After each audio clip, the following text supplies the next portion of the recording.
அனைவரையும் தமிழ் மனதி சார்பாக வணங்கி வரவேற்கிறேன். எல்லாமே இந்த பஞ்சபூத ஆற்றல்கள் சரியான அது ஒரு உடல் செயல்படுறதுக்கு ஆரோக்கியமாக செயல்படுறதுக்கு உரிய விகிதத்துல கலந்து இல்லை. அதுக்கு என்ன காரணம்னா நம்மளுடைய எண்ணங்கள் தான் காரணம்னு சொல்றாங்க. உங்களுடைய நோய்களுக்கு உங்களுடைய எண்ணங்கள் தான் காரணம். வெளியில உள்ள ஃபேக்டர்ஸ், வெளியில உள்ள காரணிகள் ஒரு மினிமம் அமௌண்ட், மினிமம் பர்சன்டேஜ் தான் அது காரணமா இருக்கு. அதை முதல்ல இது உண்மை, இது நிரூபிக்கப்பட்ட உண்மை. இதுதான் இந்த டுபாக்கூர் இது கான்செப்ட்லாம் கிடையாது, சரியா? இது உண்மை. எண்ணங்கள் மூலம் நீங்க உங்களோட நோய்களை நீங்களே கிளியர் பண்ணிக்கலாம். அப்புறம் அறியாமை, என்ன சொல்லிட்டு பொறாமை, வஞ்சகம், இப்படிலாம் இருக்கு இல்லையா? ஒவ்வொரு கபடம், வஞ்சகம், கோபம், பொறாமை, அறியாமை இப்படிலாம் இருக்குல்ல, அது எல்லாமே ஒரு உணர்வு. அந்த உணர்வு எல்லாமே என்ன ஆகும்னா லோ ஃப்ரீக்வன்சி உணர்வுகள்.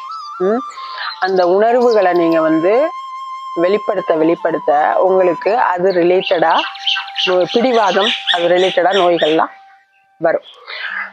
அந்த நோய்கள் என்னென்னு ஒரு லிஸ்டே போட்டிருக்காங்க.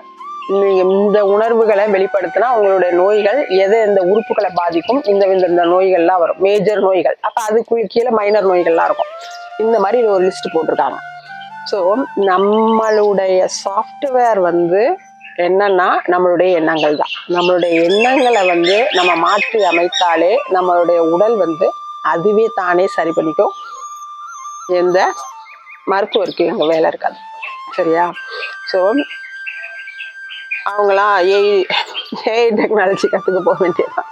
இந்த மாதிரி செயற்கை அதெல்லாம் யோகாலாம் சொன்னேன் இல்லையா? யோகா, மெடிடேஷன், யோகா, தியானம், இதெல்லாம் பண்ணி தான் நம்ம என்ன பண்ணுறோம், கடவுளை பார்க்கணுன்னு அவசியம் இல்லை.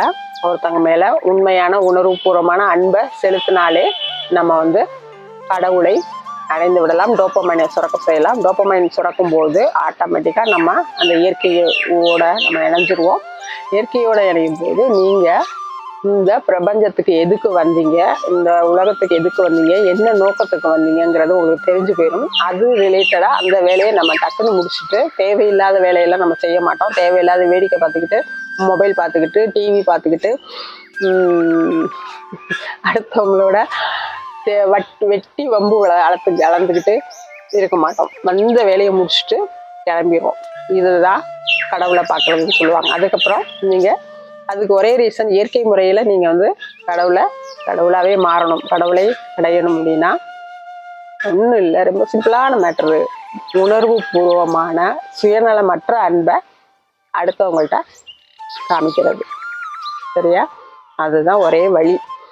அதை பண்ணால் நம்ம இயற்கை முறையில் இயற்கையாக ஒரு கடவுள் நிலையை அடையலாம். அதுக்கப்புறம் எல்லாரும் உங்களை கும்பரசாமின்னு சொல்லுவாங்க, சரியா?